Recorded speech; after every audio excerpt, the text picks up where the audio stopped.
我係鄺萬春，係一個香港畫家，但我其實係喺湖南嘅一個村莊出世。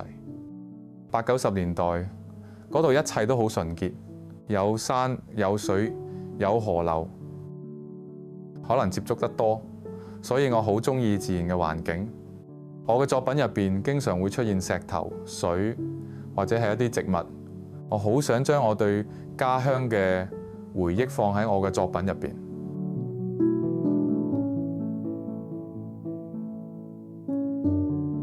做畫家嘅過程好漫長，初時我都對未來感到擔憂。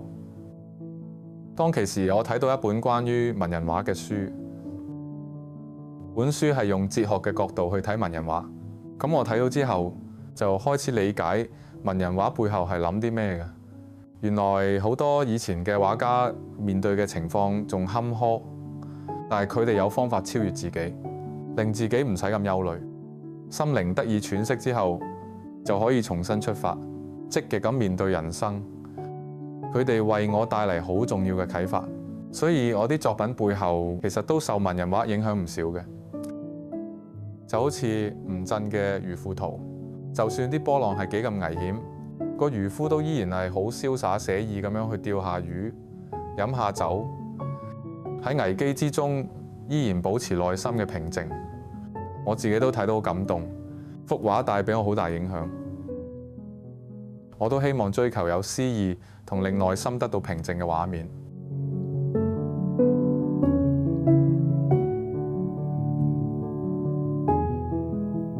開始畫畫嘅時候，通常我都潑下墨先。我覺得呢種傳統物料喺畫面上嘅變化係好靚，啲墨水自然隨機流動，唔會有固定嘅結果，所以每幅畫都有種隨機感。我仲特別用咗絹布做底，令到水墨效果更加有層次感。墨水化開嗰陣，會有好奇妙嘅感覺。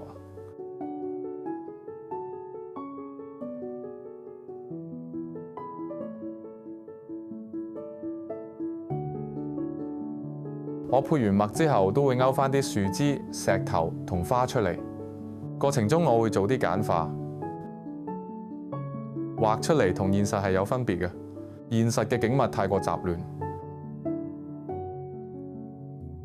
我會概括咁話，保留返精簡嘅線條，但係又唔太過寫實。重點係去除多餘嘅雜質，保留最重要嘅嘢。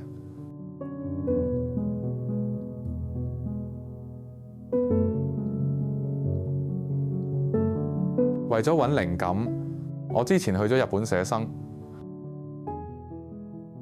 我想喺我嘅畫作入邊注入多樣性嘅地域風貌。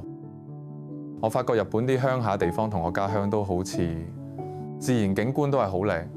特別係因為去嘅時間係秋天，成個山都係黃葉同紅葉。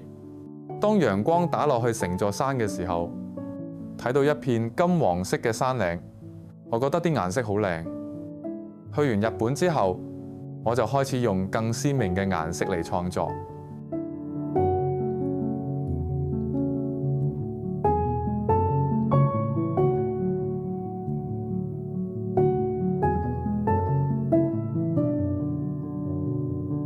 我以前去過青海學唐卡，唐卡係一種好特別嘅藝術，佢蘊含咗好豐富嘅文化同宗教意義喺入邊，當中包括咗好多佛像、菩薩、佛學知識同埋故事，亦都記錄咗好多藏族嘅歷史同埋哲學。當地人會用啲高貴嘅礦物顏料嚟畫唐卡，好似黃金、綠松石同埋青金石等等。我就係喺嗰度第一次接觸到礦物顏料。礦物顏料帶俾我嘅感覺係高貴同埋神聖。我想將呢份神聖感反映喺我嘅作品之中。